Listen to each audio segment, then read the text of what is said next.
Hello everybody, John here, and today onto the garage. I thought I'd like to show you not only my superb Adamesh wind deflector, but how to fit it.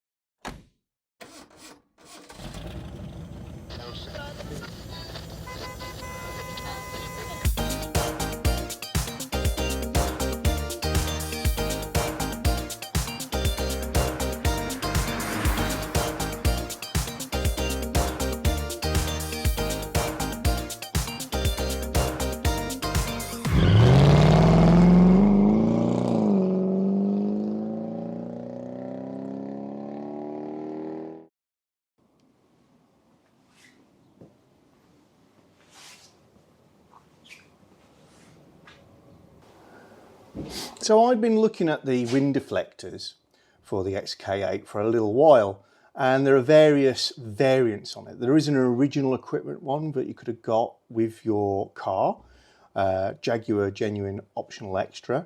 There's the Adamesh one, and there are a few other ones out there. And I've seen some of the folks at the 25th anniversary of the XK8 XKR show at Gaydon this year with the Adamesh screen on, and that was it for me. As soon as I'd seen the quality of the actual product, I thought, I'm having me one of them. And the following Monday I was on the phone to them to order mine up, and here it is. So first thing to note is it's very close to the original equipment design. Detail changes, you know, put the two alongside each other, you would see it. But so down here you've got this sort of bayonet locking system. It's got a nice chunky plastic control, and you rotate it to latch it in the open position, and when you turn it, the bolt shoots out. This is what's going to stake it to the side of your car.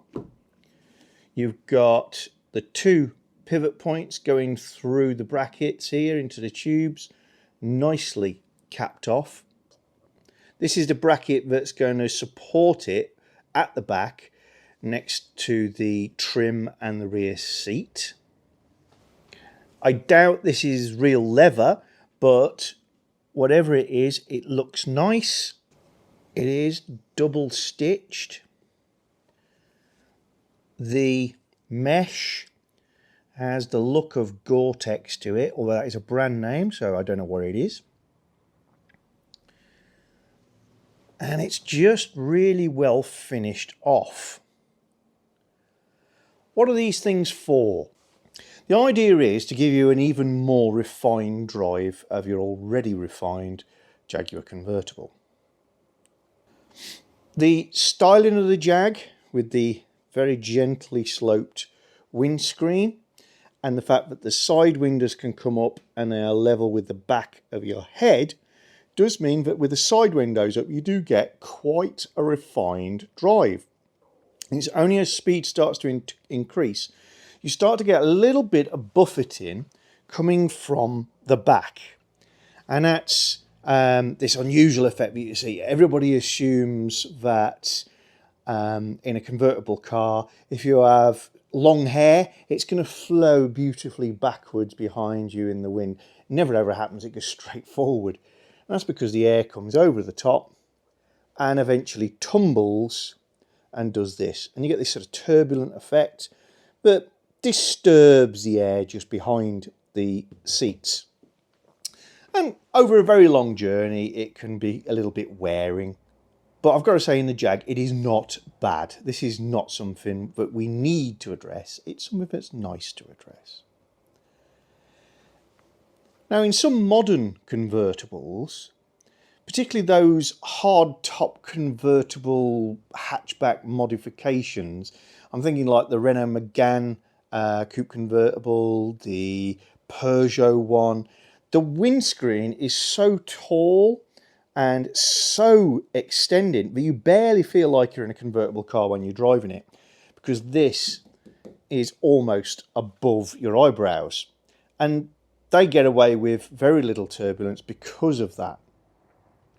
But for most other convertible cars, what they do is they maybe offer a pop-up perspex shield that can be flapped up from the back panel, or even comes out of the seats, depending on two-seater, 2+2, etc.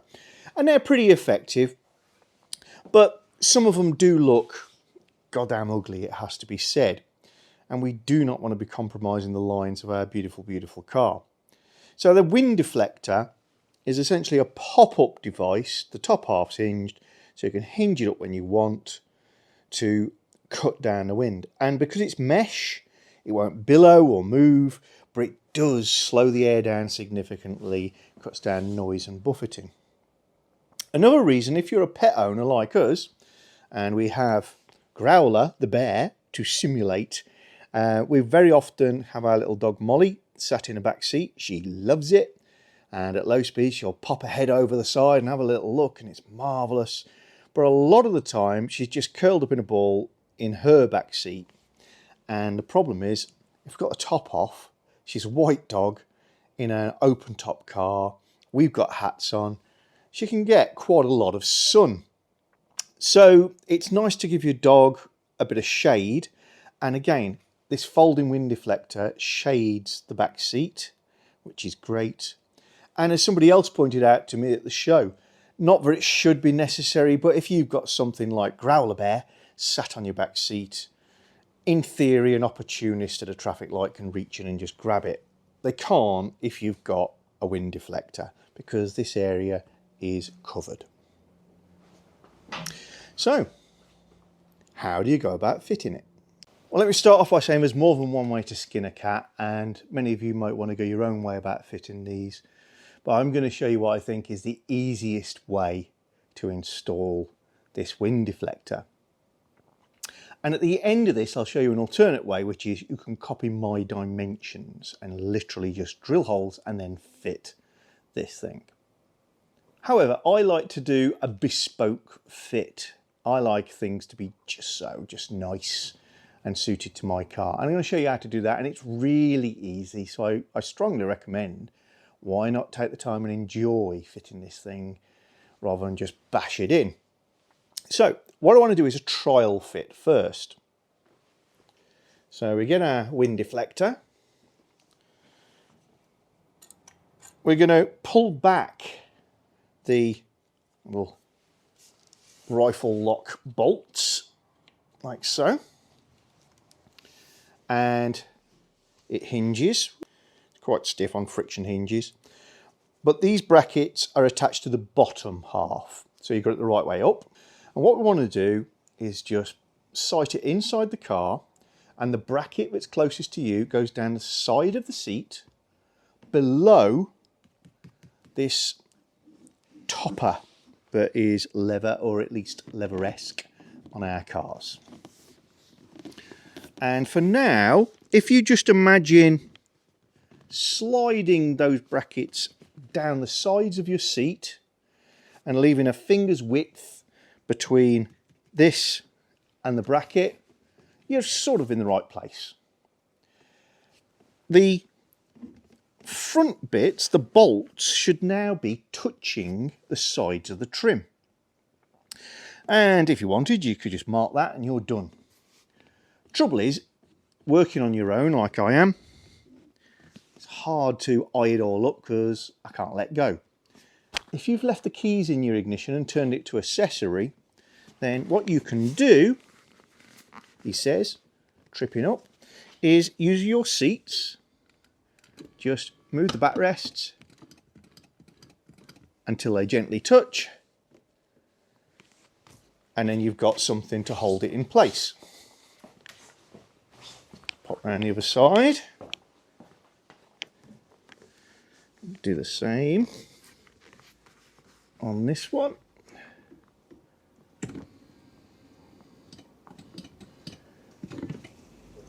And what they're gently touching on is actually the bolt mechanism, and they are touching the mesh, resting on the mesh. And it's essentially in the right place. But just to standardise things a little bit, And I'm going to measure to the top of that pin to the underside of this lever top. And I know because of angles it's going to be difficult for you guys to see on camera, and it is not critical. But what I'm going to set it to is I'm going to move it to 25mm. About there. That's not a critical dimension.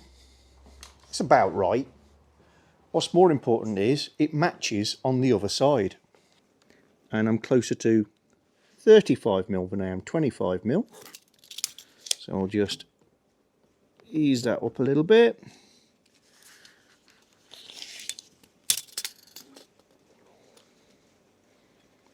.25. So we're now looking at the back edge, and this is where this bracket, this L-shaped bracket, goes between the seat and the trim. And I'm looking at from the bottom of this lever capper again to the top of the bracket, and it's nearly 30mm, so I'm going to make it 30. There you go, that should be about right. It's pretty close. Go around the other side, just match it up. That's a little too high.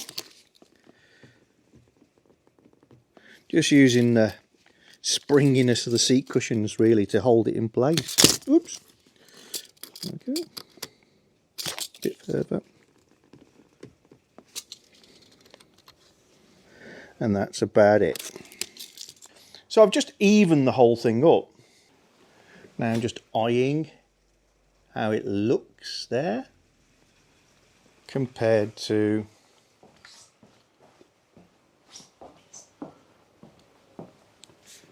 how it looks there. I'm also going to look through the front of the car. Remember, the dimension is not critical. What's important is it looks right. If we just pop up above the screen, you want it to emerge flat and level. Yeah, looking nice. And this is what I mean by a bespoke fit.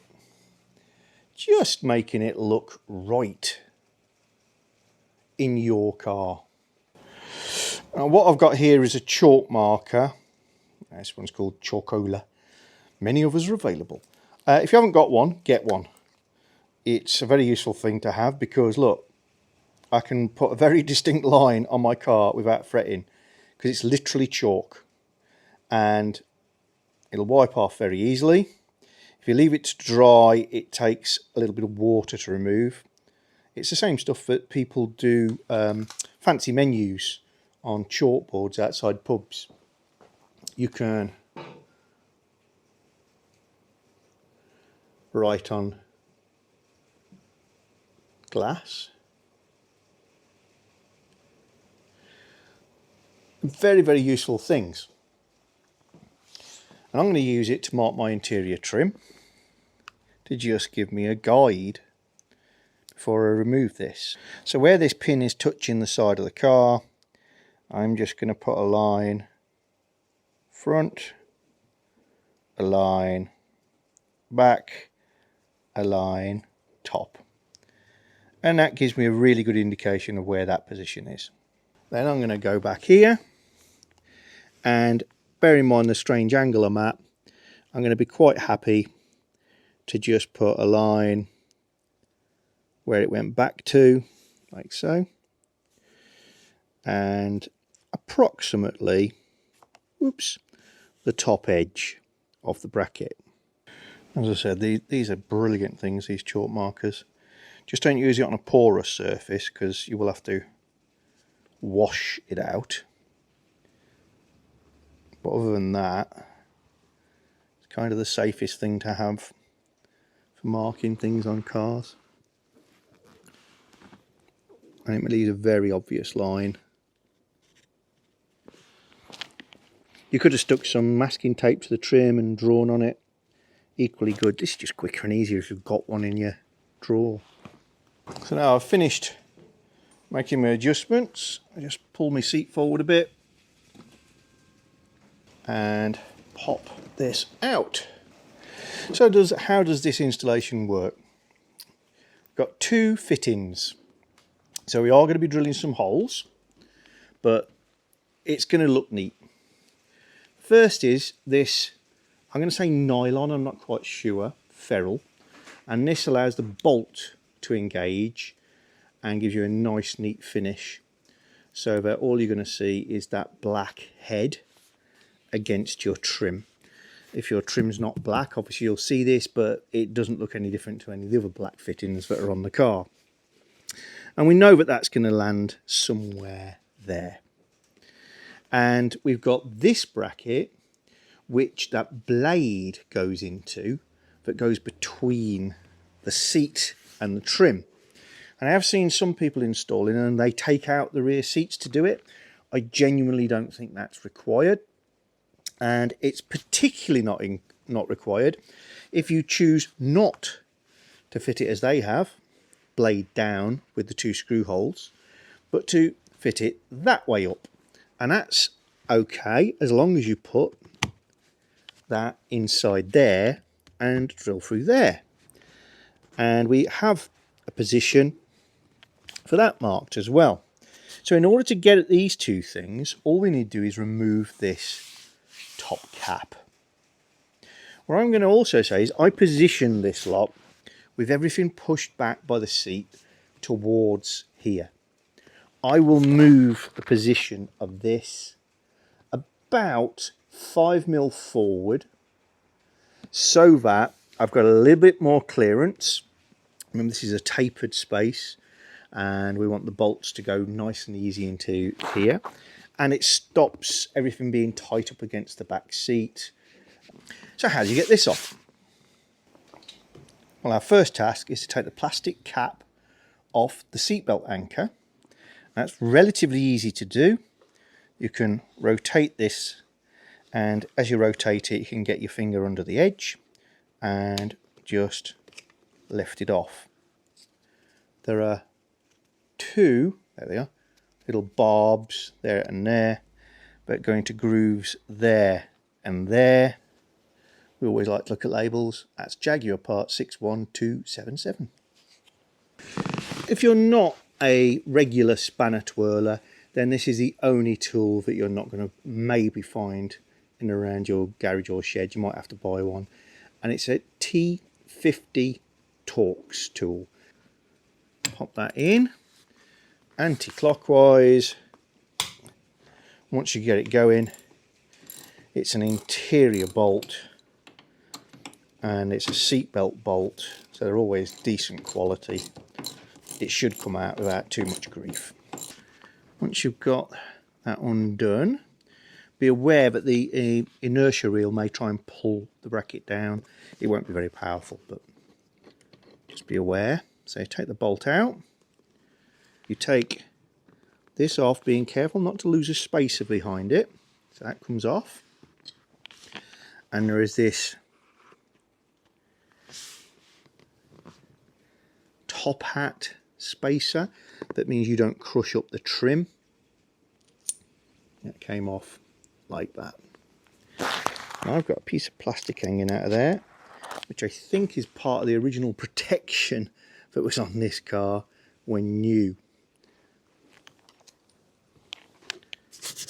This will give me a great opportunity to clean up this trim piece. We've got one screw here we've got to remove. I've got some really nice tools and kit because this is my hobby. But I'm constantly asked, you know, what's your favourite tool, John? What's the thing you're most proud of or whatever? And I tell people always, it's that. It's the simplest. A magnetic parts dish. I've got 3 of them. And they're brilliant. Most of the fittings that you remove from vehicles are magnetic. And you can put things in them and they stay there. and it's got a rubber base, and I can put it on the bodywork without scratching things. Absolutely brilliant. Now, that should be the only screw, except one at the front here. On mine, early car, the studs that hold the toner in position are also holding it down. That's not always the case. So on mine, this is a 9mm. I did change the design of these over the years and the location such that it isn't holding down the panel. You may or may not need to do this. Big long screw. There we go, that's loose. And then come around the front edge, and there's a screw just there. And you give the whole thing a little wiggle, and it should lift straight up, like so. Ooh. And that's where the ancient spider carcasses live. Okay, so we can now easily see where we have to drill our hole. And as I said, I'm going to move this 5mm forward of that position because I just want to relieve some of the tension off the seat and the trim as you come forward, so the gap gets a little bit wider. Check that there's nothing behind the panel. There shouldn't be. There should be just a little bit of insulation, sound deadening maybe, but in most cars you're going to go straight through into fresh air. This there. So we're going to put a 12mm hole. I'm using a cone drill. Trouble with larger drills like 12s is they snag on softer materials and trim materials and sheet materials. A cone drill, because it very slowly increases the size of the hole, doesn't snag so much. It's a safer tool for making a better hole in thin materials. On this one, the top size is 12. My next one, the smallest size is 12, so I'm going to go for this one and step through these sizes. Critical accuracy, not important. And as I said, that's where we marked. So I'm going forward 5mm.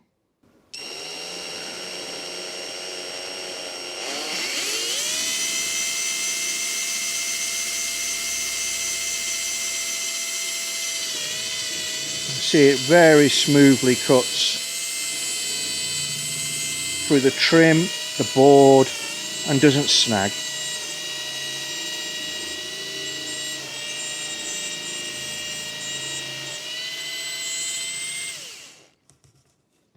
So if you haven't already got one, a cone drill is a great Christmas present to get yourself. And again, beauty of the chalk. I can just wipe that off now. Tidy it up properly later.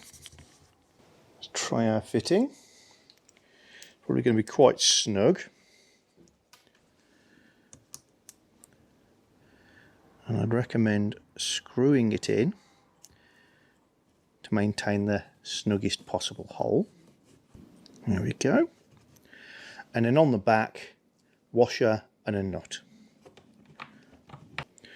What you definitely don't want to do is lose the washer or the nut down here. You will not fish it out without a lot of extra work. It'll disappear into the bowels of your car.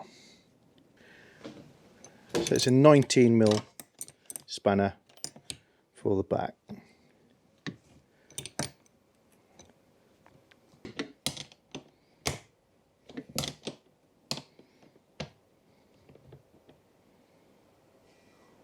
There we go.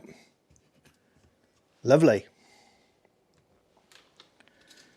Nice neat finish there. Now this bracket, we marked the top of the angle bracket that goes between the seat and the trim, and we marked the sort of back of the elbow. So that tells us that this needs to fit somewhere like that. Now they're quite long brackets. They push back a fair old way. So my recommendation is push it further back such that you're not going to see that all of the time. And as long as you've got your height right, it'll be great.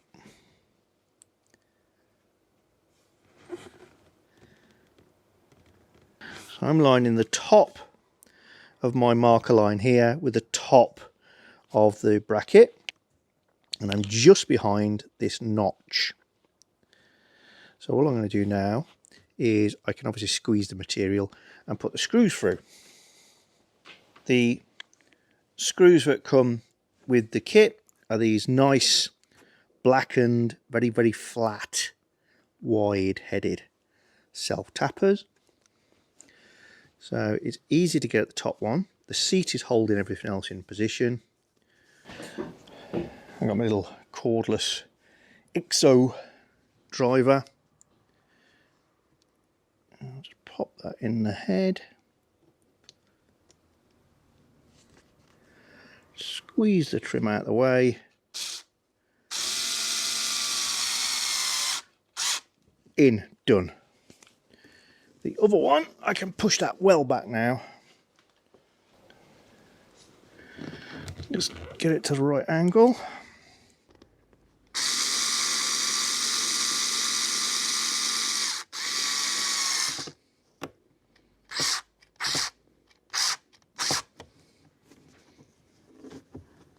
There we go.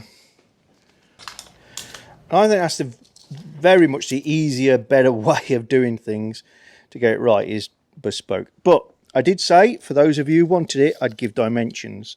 So you've got this notch as guidance, and the hole is literally 5mm centre line in front of the centre line of this notch. And from the top down, it is 55 to the centre of this hole. So 55 down, and it is 5mm in front of this edge of the notch, and you have a position. Variation in your vehicle is down to you. At the back, the front edge of the bracket is level with the back edge of this notch, and the top edge of the bracket is 5mm below the top of the trim panel. So to tidy this up, this is a felt trim on the top, and that's to stop squeaking noises. So you don't want to remove this felt trim, even though with the cap off it might look a little bit ugly. I've got some Demon Clean, which is great for just giving a wipe over. Take my chalk mark straight away.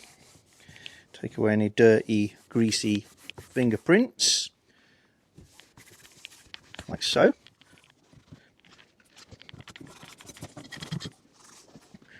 Oops. A little bit of vinyl and rubber care to put a finish back, because the Demon Clean will have taken that off. There we go. And I'm just going to give this a clean up. I'm looking at the material. It is vinyl, not leather. So again, I'm going to do the same treatment.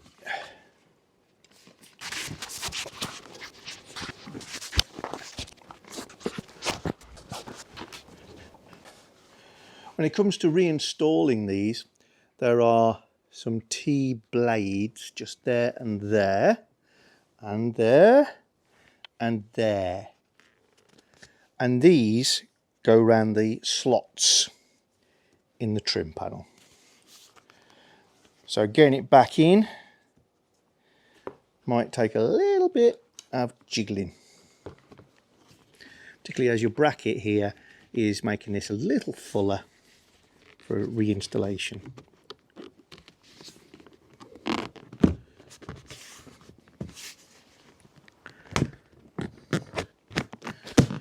reinstall, this flange here, seal, should be out.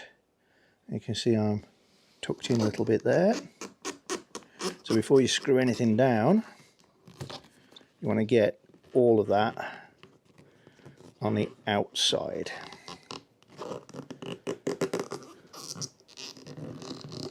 There we go.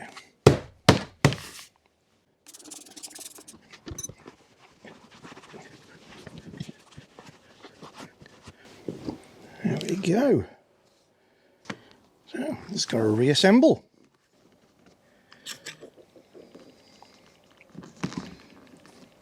It's a good idea to get all your fixings in place before you tighten any of them, just to make sure everything lines up properly.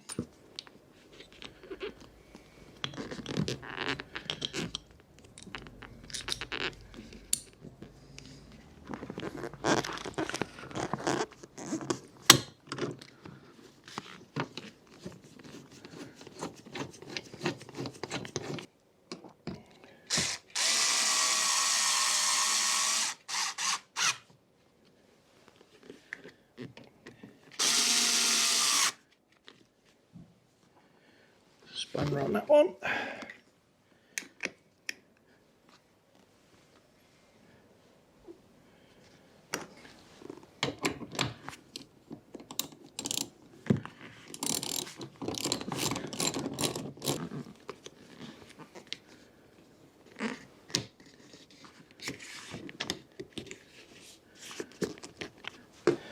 Now, I don't think anybody's going to argue that that is an ugly installation. So let's just do a quick fit. The opposite side obviously is exactly the same as this side, so I'm not going to bore you with it. So,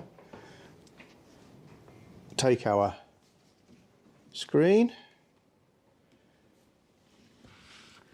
slide the back bracket into,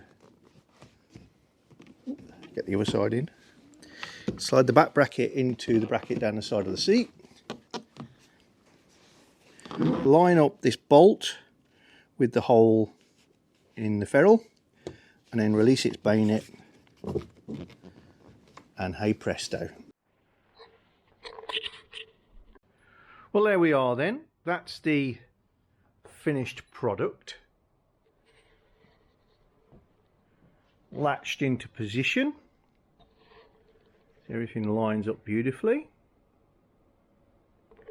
You can fold this just by pushing it back down. Oops, that was not me. That was the vinyl. And if you want it back up again, just gonna switch hands. Just pull up and up she comes. And there's some there's a little stopper on the other side, actually, not this side, that means where it doesn't come over any further than that. Simplicity itself, elegant, really well made. Really can't emphasize how impressed I am with the look and the fit and finish of this thing. It is beautiful. And obviously I've made a video about fitting this, which means it takes 3 times as long to do as it normally does. I'm going to have to estimate, but if you have an M50 Torx for these and you have a cone drill, then I don't really see how this job should take more than around half an hour to 3/4 of an hour to do. I would take twice as long as that because I enjoy taking my time and enjoying the process. But if you just needed to fit this, it really isn't going to take longer than that. So really, really impressed. The only finessing I'm going to do, and it's just a personal taste thing, is where the brackets go in at the back, the brackets are smaller than the eyes they go into, and they have to be to make things easier to fit. I'm just going to wrap a little bit of black felt around the arms to build up the diameter a little bit to make it a snugger fit, but that is just me being me, as per normal.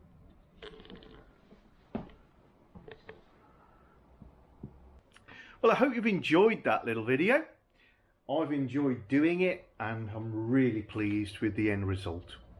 And I'll be doing a separate video showing the benefits of this. So I'll do some experiments that you can draw your own conclusions from in terms of reduction in buffeting.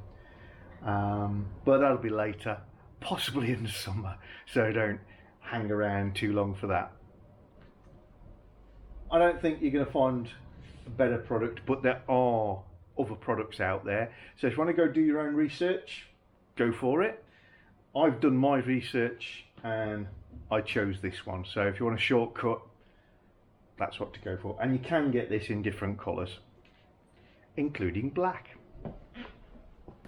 So I hope to see you again real soon on To The Garage. If I don't, festive greetings to you all. If you're enjoying our channel, then don't forget to subscribe and click the little bell icon so you get notifications of new videos. And please give us a thumbs up or thumbs down, and you can share the videos. And below the video is always the area where you can comment and get involved with the chat.